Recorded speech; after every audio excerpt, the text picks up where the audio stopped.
Hello, this is the fourth episode in Charles LeBuff's Sanibel Chronicles, and I'm your host, Charles LeBuff. I want to welcome all of the many new subscribers that have joined in with us over the last couple of weeks and the many likes that this channel is getting.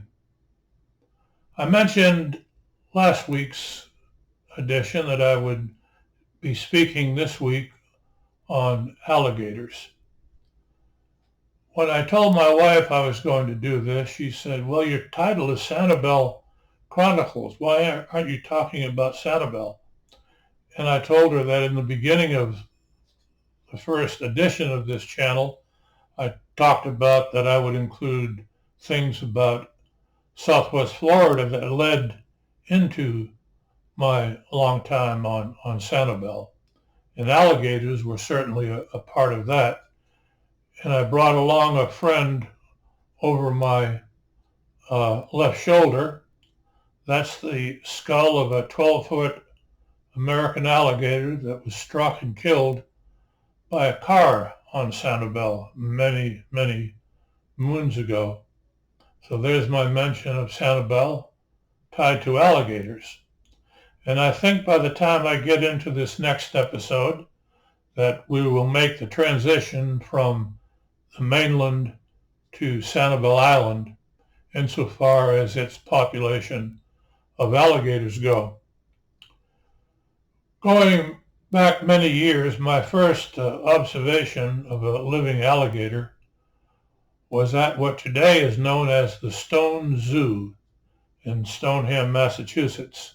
It was just a few miles, just a half-hour walk from where I grew up.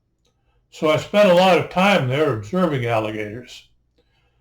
And then in 1952, when I arrived in Bonita Springs with my entire family, as I spoke about in the first episode, I became attached to the Everglades Wonder Gardens.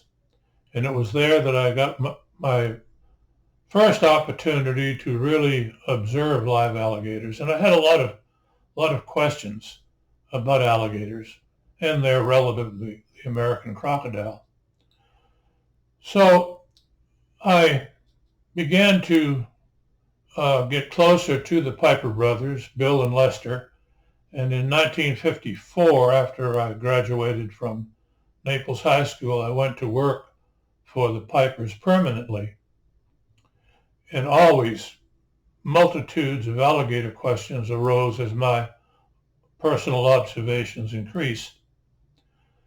In 1954, I had the opportunity to meet a Seminole leader. His name was Corey Osceola.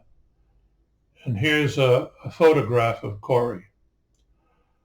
Corey was missing his left arm. The story goes that it was removed by an alligator, but doing some research, we find that he had a severe train accident when he was very young, and the arm had to be amputated, or was amputated at the shoulder. Corey lived, at the time I met him, in a Seminole village, his own village, just south of Naples. Before that, he spent most of his younger life over at the Musa Isle Reservation over on the East Coast. In this photograph is his wife, Juanita, and two of their children. I believe the one that she's holding is O.B. Osceola.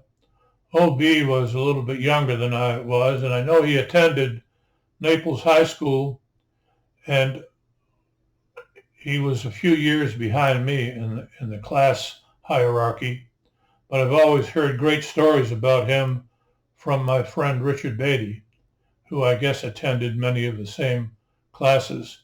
And we'll be talking about Richard Beatty a little later in this episode. The alligator situation with me continued to grow, and I wanted to have an alligator of my own. And I applied for a permit from the Florida Game and Freshwater Fish Commission at the behest of Bill Piper, who was a very good friend of Earl Fry, then the assistant director of the Game Commission. And lo and behold, I was granted a permit to raise my own little alligator. So my dad and I and my brothers, we built a small pen enclosure with a concrete pool in the backyard. And I knew of a pod of alligators that I had found in the Imperial River in Bonita Springs. So after the pool setup was all done and in place, my friend Warren Boucher and I borrowed a rowboat from a trailer park near the Wonder Gardens. And one night we paddled up the Imperial River. We found this little lateral slough that ran off the river. And we caught about 5 almost hatchling young alligators. I picked out the prettiest, put it in a sack, and I took it home. Well, as time passed, the alligators started to grow, and I didn't advertise the fact that I had a live alligator, but some of the neighborhood kids would come through the yard every once in a while, and I'd see them looking at the alligator. After a few months, we had an event happen that was rather comical. I heard people we lived near a corner lot, and I heard people, kids talking, and I looked through a vacant portion of the lot, and I saw 4 or 5 kids and a couple of parents standing there just watching, looking, staring over at us. And before long, the front doorbell rang, and my mother answered it. I was in the backyard, and she came around the side of the house with 2 Naples policemen. This guy, this parent, apparently his kids told him that I had an alligator, and that, I guess, sounded sort of fearful. And these 2 cops came around the corner of the house telling me they wanted to see my alligator. And I walked over to the pen, I reached out, I took out this about an 18-inch alligator, and I picked it up and showed it to them. They sort of jumped back. I guess I got too close, and the alligator scared them. And they continued discussing and told me I couldn't have the alligator. I said, "Oh, no, you're wrong. I can have this alligator. Hold on." So I passed the alligator to my brother, and I went inside the house, and I brought out my letter giving me permission to maintain an alligator. So that ended that problem. That was my first interaction with permits and adhering to permits. And over the years, I've had several permits, both state and federal, for different interests that I was entertaining at the time.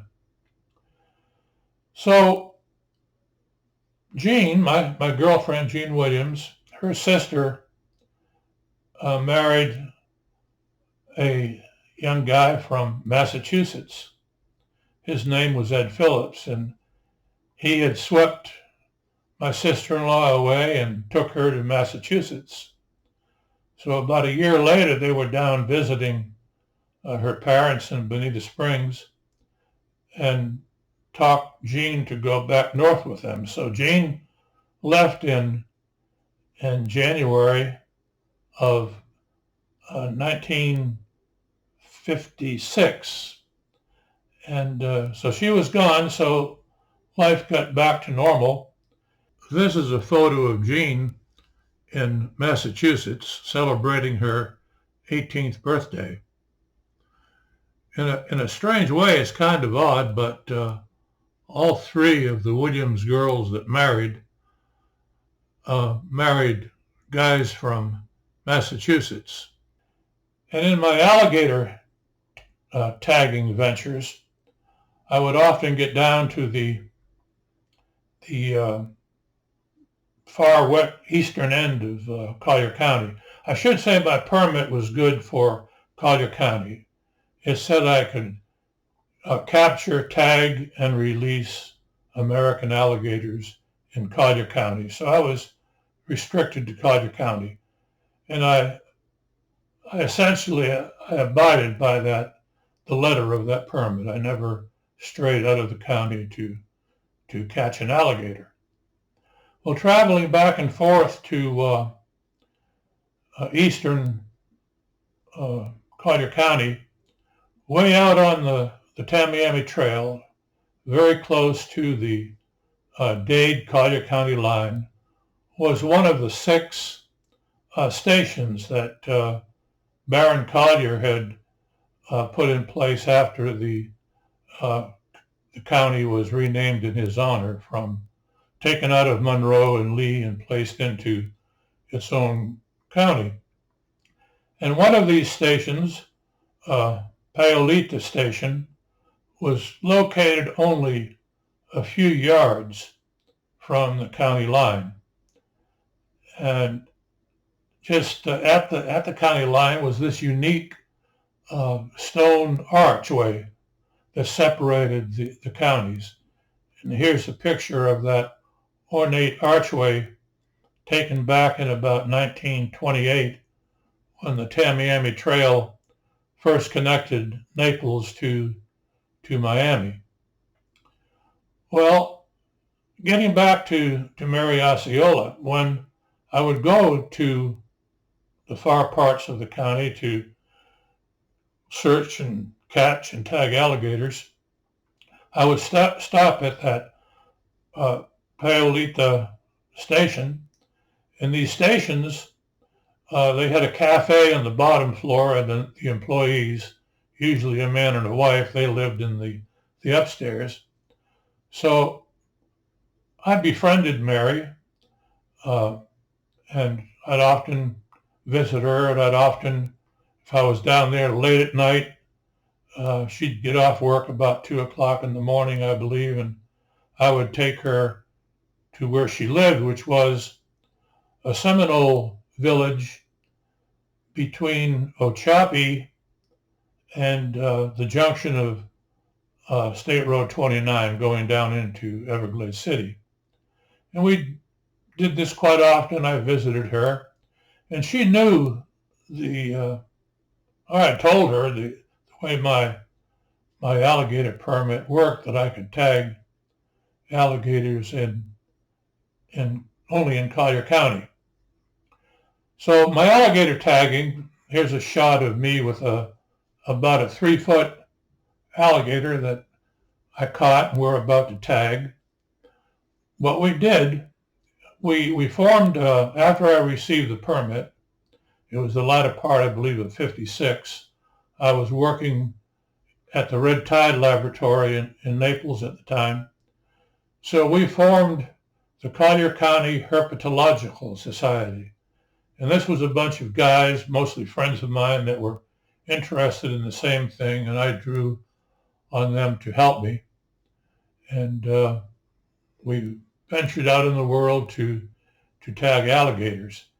And I guess in the 3 years that I tagged alligators, we tagged close to 1,500 in the Collier County Big Cypress Basin.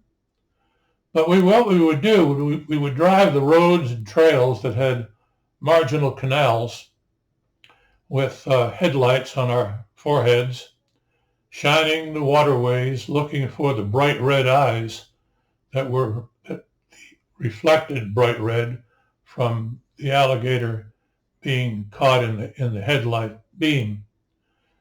We kept the alligators under 8 feet, and most of them the larger ones were caught with a pole and a lasso attached to it, but many were caught by hand, simply wading or jumping in the water to catch them.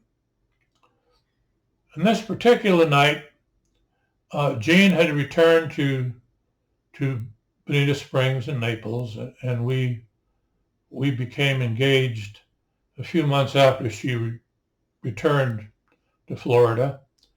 And she'd come along on these excursions with a bunch of us guys to tag alligators, look for snakes. I monitored the snakes that were dead on the road, cataloged all of those by species, sex, length, stomach contents, those kinds of things. So one night we're all together and we're in the station, and Mary was waiting tables there, and she waited on us, and we made small talk, and a few of us went outside, and I happened to walk across the highway to the Tamiami Canal, and I scanned the canal, and far off to the right, not many feet beyond the arch, I saw the eyes of an alligator. And knowing it was technically in Dade County, a little closer, look at its size, see if it was something we could manage. So we walked down the road shoulder underneath the archway, and I shined the alligator.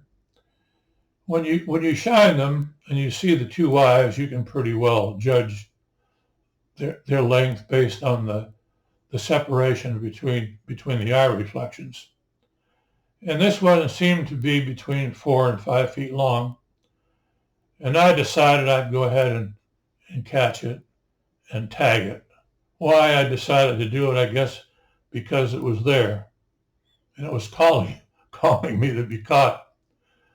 But it was on the far side of the canal, so I couldn't catch it with a catch pole. The canal was quite wide. When they were dug, they were about 15 feet deep, and it was clogged with water hyacinths. So I decided I'd go ahead and swim the canal.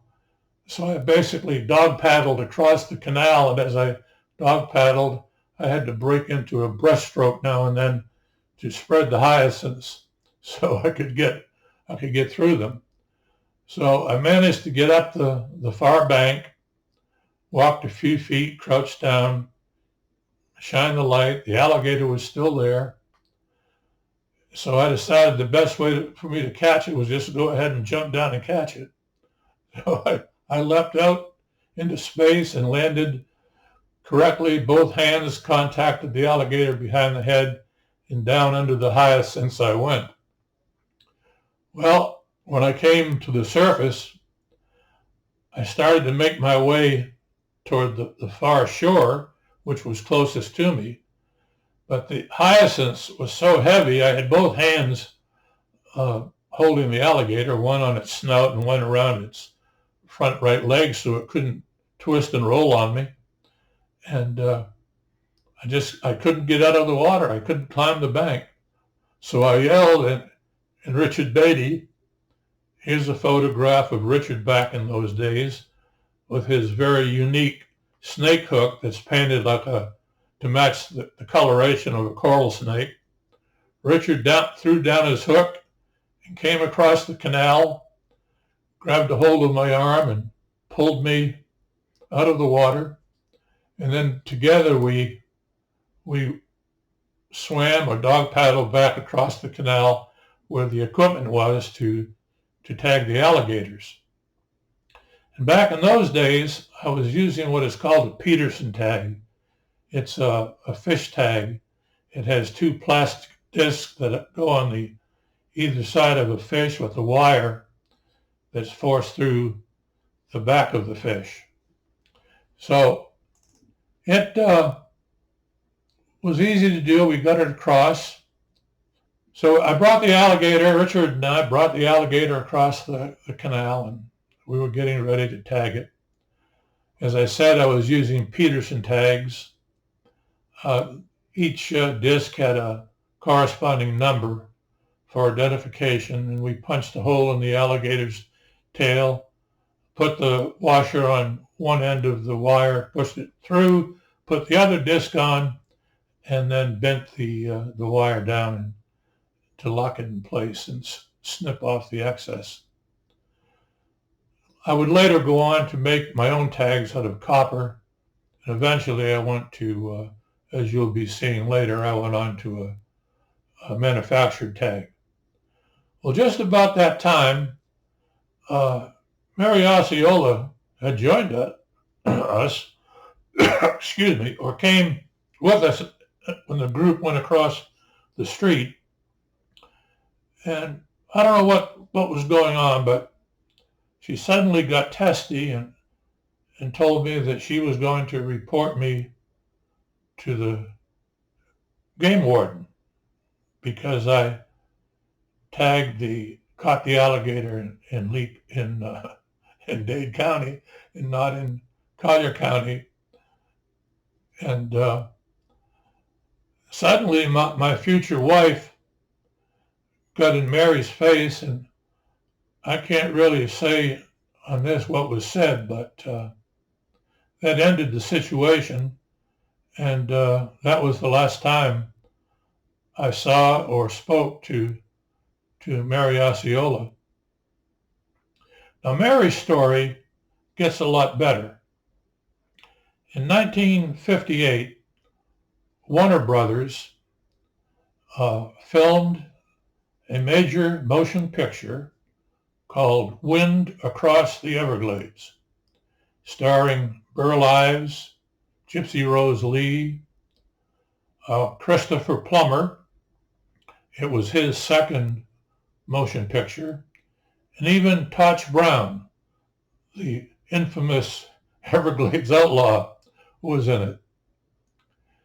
And I saw the movie many times, and for years it was shown on the one of the major networks, Turner Classic Movies. But for some reason, I never taped it, the VHS tape. And then sometime later, my late friend Ralph Curtis, who I met at Everglades Wonder Gardens in 1952, we decided to try to find a disc or a VHS tape of Wind Across the Everglades. We couldn't do it. It was never released in this country. It was in France and it was in Japan, but they wouldn't have done us any good. And over time, I bought a few pirated discs of the movie from eBay and other online sites, but none of them were ever the quality of the original movie. Then suddenly I got an ad online. I guess I had put my name into some websites. And Warner Brothers had started a new DVD outlet. For those who may be interested, it's called Warner Archives, all one word, .com. So I went to that and I ordered a custom copy of Wind Across the Everglades. I now have a personal copy. And I'm going to go ahead and put a little clip of that part of that movie in this. When you see it, you'll first see greenery of a tree, and that tree is supposed to be a manchineel tree. Manchineel is a poisonous tree. Some people who are highly allergic to the sap have a very difficult time with manchineel. I've had manchineel affecting me one time, and it was far worse than poison ivy. So the scene that I borrowed from the DVD starts with a green plant, a manchineel, and it comes down to a person underneath the tree, and that person is Corey Osceola, Mary's father. And in the movie, he plays quite a few scenes in the movie. He's called, I believe, Billy One Arm. And Mary's name, I believe, is Susie Billy in the movie. It doesn't relate them as father and daughter in the movie. And then it goes to Mary talking what I assume is Seminole to Christopher Plummer, or to her father, Corey, tied up to the manchineal. And then suddenly, Christopher Plummer jumps into the scene. He's been weakened by his episode in the Everglades, and Mary has a conversation with Christopher Plummer. Mary's dialogue was much more used in the movie than some of the other movie stars. Peter Falk was in the movie, as an example. And so she did a really, really good job. And then the next scene is Mary in a dugout canoe with Christopher Plummer in the front, very much exhausted from his exploits, and she's poling him through the Everglades to get him help.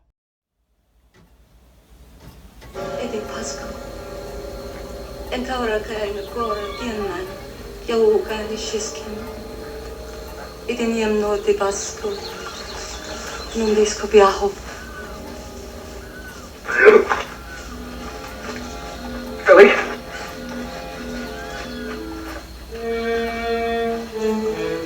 Why are you here?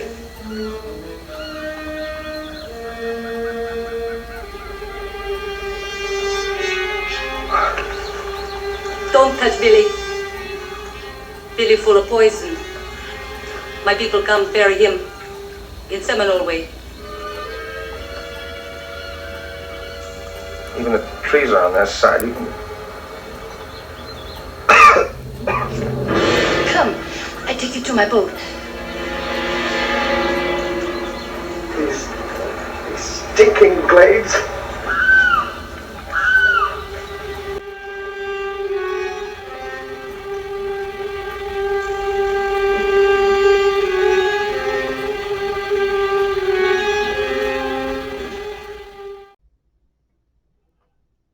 So that is my exciting episode with going contrary to my permit, almost getting in trouble, but being saved from that happening. You'll learn later that in these chronicles that I did that one more time. And it's something I never considered or had a second thought on catching that alligator in Dade County. But I did something a little more useful to the state. And you'll be hearing about that later on as these chronicles continue. Again, if you enjoy these topics and what I have to say, please subscribe. And if you're new in subscribing, I need a test done. I need to know if the subscribe icon at the end of this video works. So if you subscribe using that icon and it actually subscribes you, I would like to know. Would you please comment, send me a message, and let me know.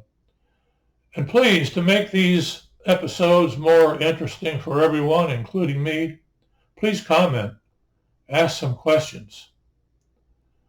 So I'm going to leave you with an image of the case for the DVD Wind Across the Everglades, starring Mary Osceola. She later married and became Mary Osceola Moore. She is now deceased. A great person. See you next time.